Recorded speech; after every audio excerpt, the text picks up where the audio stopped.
Hi. Evening பார்த்தீங்க அப்படின்னா ஒரு 7 மேலே தான் வெளியே போயிருந்தோம். குட்டி தம்பி பார்த்தீங்க அப்படின்னா இப்போ தான் ஸ்லிப்பர் போட ஆரம்பிச்சிருக்காங்க. ஓகே, அவனுக்கு வாங்கி கொடுக்கலான்னு சொல்லிட்டு போயிருந்தோம். நாங்களும் வெரைட்டி ஆஃப் ஸ்லிப்பர்ஸ் போட்டு போட்டு பார்த்துட்ருந்தோம். உண்மையாகவே நல்லா இருந்தது. வெள்ளவூரில் பார்த்தீங்க அப்படின்னா திடீர்னு மழை நம்ம எதிர்பார்க்கவே இல்லை. எங்கேருந்து வந்ததுன்னே தெரியல மழை. அப்படி ஒரு மழை. வெயிட் பண்ணி பார்த்தோம். ஓகே, நிற்கிற மாதிரி ஓகே, என்னடா பண்ணுறதுன்னு சொல்லிவிட்டு நாங்கள் ஆட்டோவில் வந்துவிட்டோம்.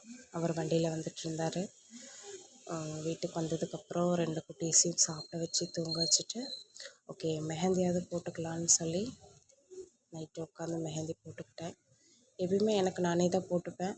இதுவும் நானே தான் போட்டேன். இந்த டிசைன் எப்படி இருக்குன்னு சொல்லிவிட்டு கமெண்ட் பண்ணுங்கள். மார்னிங் எப்படி இருக்குதுன்னு பார்த்தீங்க அப்படின்னா ரொம்பவே சூப்பராக இருந்தது. நான் எதிர்பார்க்கல. ஓகே, நம்ம இந்த அளவுக்கு போடுவோமான்னு சொல்லி. நல்லா போட்டிருக்கேனான்னு சொல்லிவிட்டு கமெண்ட் பண்ணுங்கள். பாய்.